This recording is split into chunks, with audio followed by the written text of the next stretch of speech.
श्राद्ध उसी तिथि को किया जाता है जिस दिन उनका स्वर्गवास हुआ हो। देखिए, कृष्ण पक्ष में केवल प्रतिपदा से अमावस्या तक की तिथियां होती हैं और अगर किसी का स्वर्गवास पूर्णिमा के दिन हुआ हो तो श्राद्ध कब करेंगे।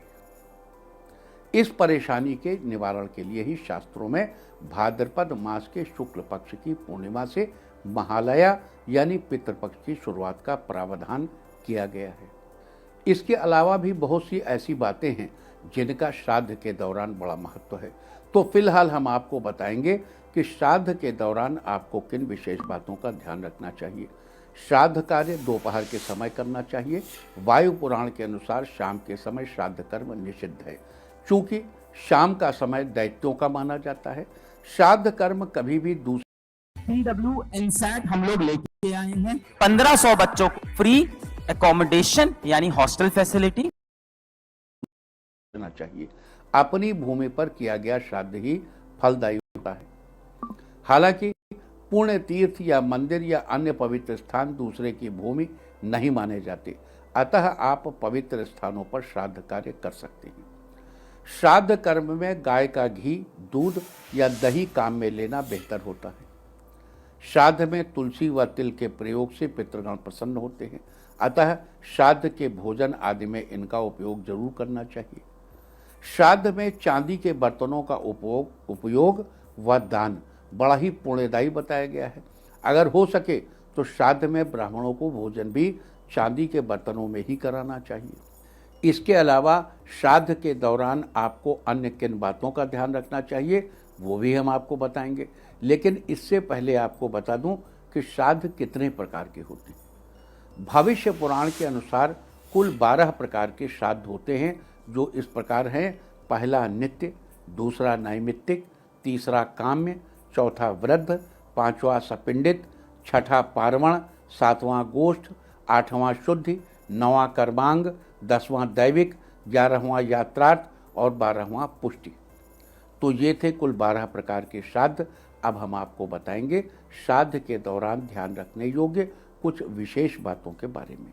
अभी कुछ देर पहले हमने आपको बताया था श्राद्ध कार्य दोपहर के समय करना चाहिए और अपनी भूमि पर या किसी पवित्र स्थान पर करना चाहिए।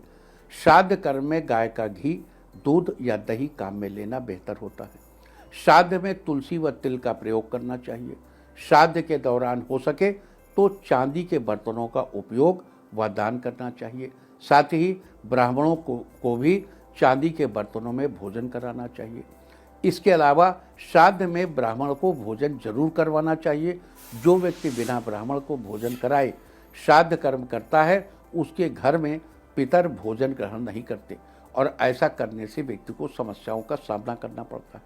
श्राद्ध से एक दिन पहले ही ब्राह्मण को खाने के लिए निमंत्रण दे आना चाहिए और अगले दिन खीर, पूड़ी, सब्जी और अपने पितरों की कोई मनपसंद चीज़ और एक मनपसंद सब्जी बनाकर ब्राह्मण को भोजन कराना चाहिए। आपके जिस किसी भी पूर्वज का स्वर्गवास है, उसी के अनुसार ब्राह्मण या ब्राह्मण की पत्नी को निमंत्रण देकर आना चाहिए। जैसे अगर आपके स्वर्गवासी पूर्वज एक पुरुष हैं तो पुरुष ब्राह्मण को, और अगर महिला हैं तो ब्राह्मण की पत्नी को भोजन कराना चाहिए। साथ ही ध्यान रखें कि अगर आपका स्वर्गवासी पूर्वज कोई सौभाग्यवती महिला थी तो किसी सौभाग्यवती ब्राह्मण की पत्नी को ही भोजन के लिए निमंत्रण देकर आए। ब्राह्मण को खाना खिलाते समय दोनों हाथों से खाना परोसें और ध्यान रहे श्राद्ध में ब्राह्मण का खाना एक ब्राह्मण को ही दिया जाना चाहिए। ऐसा नहीं है कि आप किसी जरूरतमंद को दे दें, मतलब खाना ब्राह्मण को ही देंगे। ये नहीं कि मंदिर के बाहर जो भी बैठा है किसी को भी पकड़ा दिया, ऐसा इसी श्राद्ध में नहीं चलता। कुछ लोग हैं ना बहुत ज्ञानी है, हाँ हम तो मंदिर के बाहर गए, हम गए वो अनाथालय। अरे भैया वो अलग पर्पज़ है, ये अलग पर्पज़ है। श्राद्ध का भोजन किसी ब्राह्मण को ही आदरपूर्वक हाथ जोड़कर कराना चाहिए। श्राद्ध में पितरों की तृप्ति ब्राह्मण के भोजन द्वारा ही होती है, अतः श्राद्ध का भोजन एक सुपात्र ब्राह्मण को ही कराएं। भोजन कराते समय ब्राह्मण को आसन पर बिठाएं।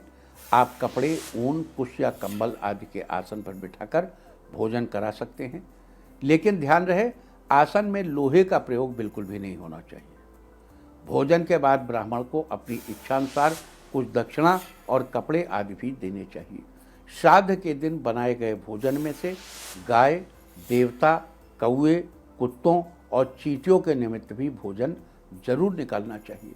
देखिए, किसी भी हाल में कौओं और कुत्तों का भोजन उन्हें ही कराना चाहिए, जबकि देवता और चींटी का भोजन आप गाय को करा सकते हैं। ब्राह्मण आदि को भोजन कराने के बाद ही घर के बाकी सदस्यों का परिजनों को भोजन कराएं। एक ही नगर में रहने वाली अपनी बहन, जमाई या भांजे को भी श्राद्ध के दौरान भोजन जरूर कराएं। ऐसा न करने पर व्यक्ति के घर में पितरों के साथ साथ देवता भी भोजन ग्रहण नहीं करते। श्राद्ध के दिन अगर कोई भिखारी या कोई जरूरतमंद आ जाए तो उसे भी आदरपूर्वक भोजन जरूर कराना चाहिए। श्राद्ध के भोजन में जौ, मटर, कांगनी और तिल का उपयोग श्रेष्ठ रहता है। तिल की मात्रा अधिक होने पर श्राद्ध अक्षय हो जाता है। कहते हैं तिल पिशाचों से श्राद्ध की रक्षा करते हैं। साथ ही श्राद्ध के कार्यों में कुशा का भी महत्व है। इसके अलावा कुछ ऐसी चीजें भी हैं जिन्हें श्राद्ध के दौरान अवॉइड करना चाहिए। श्राद्ध के दौरान चना, मसूर, उड़द, कुल्थी, सत्तू, मूली, काला जीरा, कचनार, खीरा, काला नमक, लौकी, बड़ी, सरसों, काले सरसों की पत्ती और बासी अन्न निषेध है। आपको इन सब बातों का विशेष ध्यान रखना चाहिए। तो ये सारी चर्चा थी आज षष्ठी श्राद्ध और श्राद्ध के विभिन्न प्रकार और श्राद्ध के दौरान ध्यान रखने योग्य कुछ विशेष बातों के बारे में। उम्मीद है कि आप इस सारी चर्चा को ध्यान में रखते हुए श्राद्ध के दौरान इनका फायदा जरूर उठाएंगे। और अब बात आज के तीर्थ की, तो